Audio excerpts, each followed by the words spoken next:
सभी का AP study commerce and English Guru channel में स्वागत है। आज हम एग्जांपल 2 को देखेंगे। एग्जांपल 2 में देखिए, so the accounting equation on the basic of following transaction. यहाँ पे ट्रांजैक्शन दिया हुआ है 1 2 3 4 5 ट्रांजैक्शन यहाँ पर दिया हुआ है। इन ट्रांजैक्शन के हिसाब से हमको एक अकाउंटिंग इक्वेशन बनाना है। तो सबसे पहले देखिए, स्टार्टेड बिजनेस विथ कैश 10,000 का स्टार्टेड बिजनेस विथ कैश। तो बिजनेस स्टार्ट किया कितने से? 10,000 से। तो यहाँ पर एसेट्स और लाइबिलिटीज़ दोनों पक्ष में जो है हमको मदों को लिखना है, मतलब आइटम को लिखना है। तो ठीक है, तो यहाँ पर से हमको यहाँ पे देखेंगे जैसे अकाउंटिंग इक्वेशन बनाया हुआ है, तो इसमें आपको थोड़ा सा समझने में दिक्कत होगी, हालांकि इसमें समझ में आ जाएगा आपको। यहाँ पर देखिए, स्टार्टेड बिजनेस विथ कैश 10,000 का, तो यहाँ पे इक्वेशन जो बनेगा उसमें कैश इंक्रीज हो रहा है। क्या इफेक्ट पड़ रहा है? तो कैश इंक्रीज का मतलब हो रहा है कि बिजनेस में कैश आ रहा है, इसलिए कैश इंक्रीज दिखाया है। और कैपिटल इंक्रीज मतलब जो बिजनेस में जो कैश आया उसी को कैपिटल माना जाता है, और वही क्या है यहाँ पे, वो भी इंक्रीज दिखा रहा है। ठीक है, लेकिन हमको इसके हिसाब से नहीं चलना है, हमको बनाना है अकाउंटिंग इक्वेशन के प्रॉपर फॉर्मेट के हिसाब से। तो यहाँ पर देखिए फॉर्मेट है सीरियल नंबर, ट्रांजैक्शन, एसेट्स और लाइबिलिटीज प्लस कैपिटल।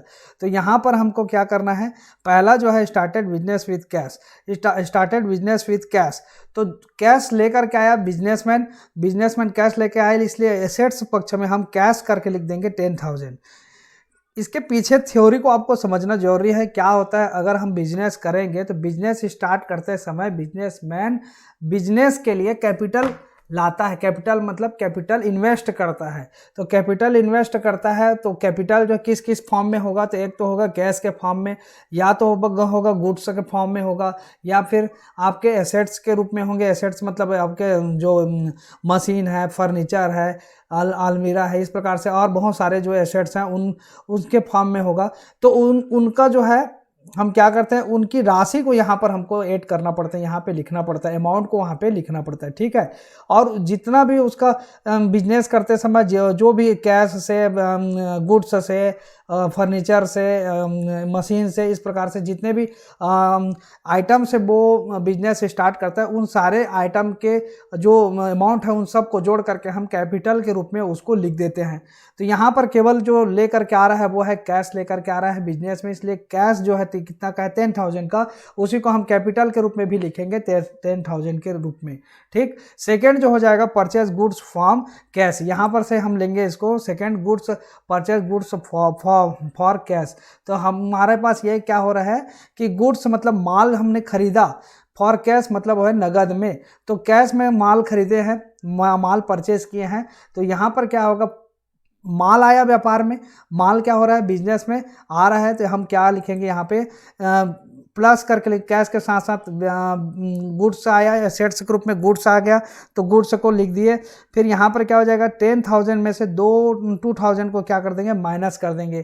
तो 10,000 में 2,000 माइनस हो गया, तो बचा कितना, 8,000 बचा। यहाँ पर 2,000 प्लस कर देंगे, क्योंकि इसमें गुड्स जो है परचेस कर रहे हैं, इसलिए परचेस आ रहा है, इसलिए तो यहाँ पर हमने 2,000 लिख दिया, गुड्स के रूप में आ रहा है, इसलिए प्लस करके अकाउंटिंग इक्वेशन जब बनाते हैं तो हमने पहला इक्वेशन के बाद दूसरा इक्वेशन, यहाँ पर से ये दूसरा इक्वेशन है, तो दूसरा इक्वेशन जब बना रहे हैं तो उसके ऊपर में हम इसको आपको समझाने की दृष्टि से बना करके यहाँ पे बता रहे हैं कि इसमें से 2,000 माइनस कर दिए तो 8,000 जो है हमारे पास कैश बचा। और अब यहाँ पर गुड्स आ रहा है तो इसको प्लस 2,000 कर दिया, यहाँ पर क्या हो गया, 2,000 आ गया, है ना। पहले से कोई गुड्स नहीं था, आया कितने का, 2,000 का, इसलिए 2,000 हो गया। ठीक, इक्वल टू हो गया। अब इसके पश्चात देखिए आप, इधर जो है हमने हो गया, हमारा इक्वेशन कंप्लीट हो गया। 8,000 और 2,000 इन दोनों को मिलाएंगे तो हो गया 10,000, और कैपिटल के रूप में भी 10,000 है, तो ये इसको जैसा का तैसा हमको उतार देना है, यहाँ पे लिख देना है। ठीक है, उसके पश्चात तीसरा क्वेश्चन है वो है purchase goods on credit. Credit में परचेज किए, यहाँ पर लिखे परचेज गुड्स ऑन क्रेडिट 300 का, तो 300 रुपीज़ का हमने क्या किया, परचेज किया। वो भी क्या, कैसा परचेज किया, क्रेडिट के रूप में, उधार के रूप में। तो यहाँ पर जब क्रेडिट में हम परचेस करते हैं तो वो एक प्रकार का लाइबिलिटीज़ है, क्योंकि उस समय हमारा कैश जो है माइनस नहीं हो पाता, कैश में से हम उस अमाउंट को नहीं देते हैं। तो कैश में से अमाउंट नहीं देने के कारण जो अमाउंट कैश में है वही अमाउंट नीचे हम वैसे ही जैसा का तैसा लिख देंगे, इसमें कोई ट्रांजेक्शन नहीं हुआ।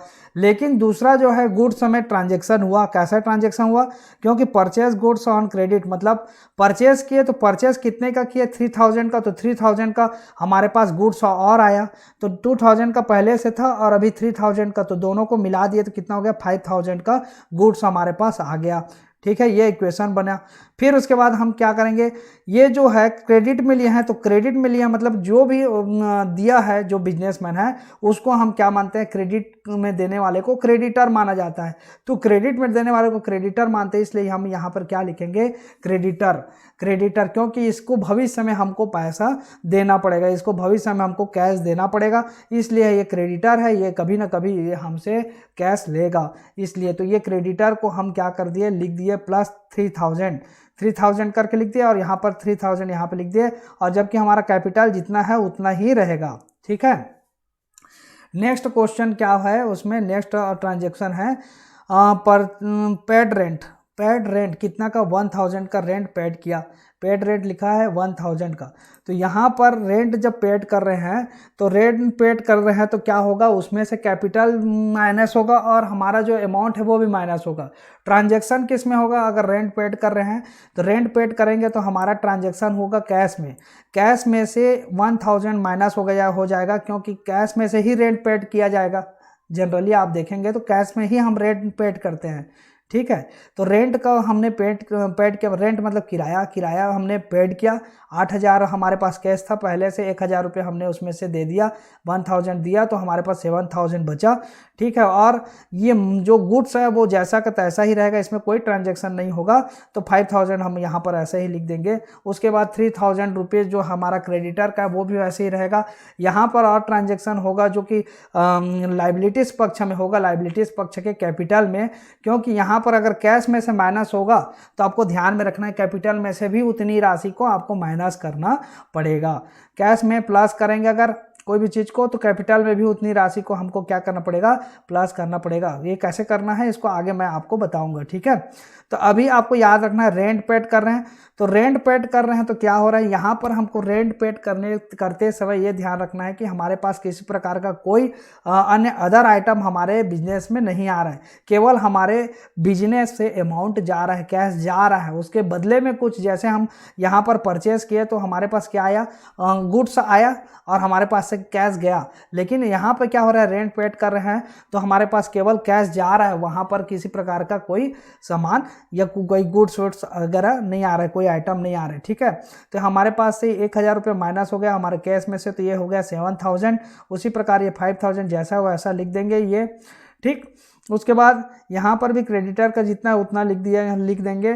फिर यहाँ पर देखिए 9000 ये हो गया कैपिटल 10,000 का था, 10,000 में से 1,000 को माइनस कर देंगे क्योंकि हमने रेंट पेड किया है, तो रेंट पेड का 1,000 माइनस कर दिया, तो हमारे पास नया जो इक्वेशन बना वो कितने का बना है, ये वाला 9000 का बना। ठीक है, तो ये 7 और 5 इन दोनों को जोड़ देंगे तो 7 5 12 मतलब 12,000 होता है। यहाँ पर भी देखिए 12,000 मतलब ये 12,000 का हो गया। ठीक, उसके पश्चात हम पांचवा जो ट्रांजैक्शन है उसको देख लेते हैं। पांचवा ट्रांजैक्शन में क्या लिखा है कि withdraw cash for personal use. Personal use के लिए मतलब ये है एक प्रकार का आहरण बोलते हैं इसको, विदड्रॉ ड्राविंग।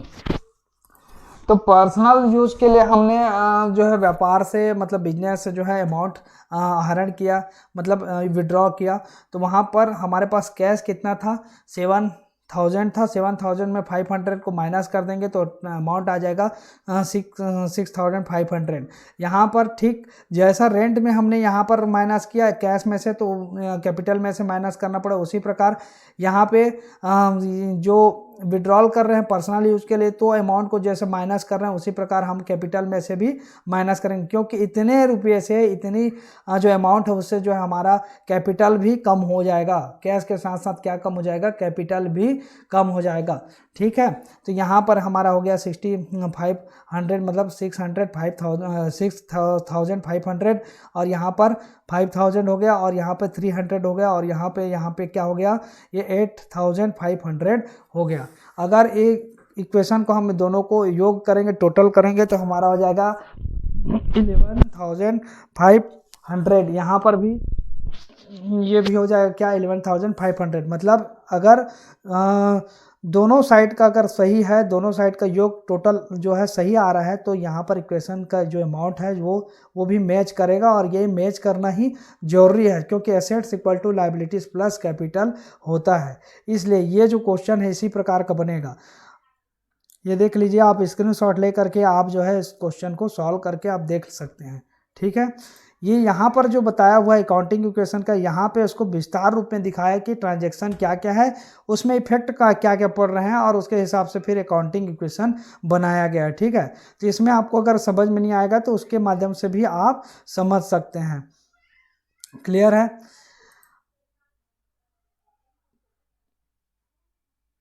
इसके पश्चात जो है हम क्वेश्चन एग्जाम्पल नंबर 3 को सॉल्व करेंगे, वो नेक्स्ट वीडियो में करेंगे, क्योंकि वीडियो अगर बड़ा हो जाता है तो देखने वाले भी थोड़ा सा मन जो है उबता है, तो इसलिए हम जो है इसको नेक्स्ट वीडियो में कंप्लीट करेंगे। आज के लिए बस इतना ही। वीडियो को देखने के लिए आप सभी का बहुत बहुत धन्यवाद।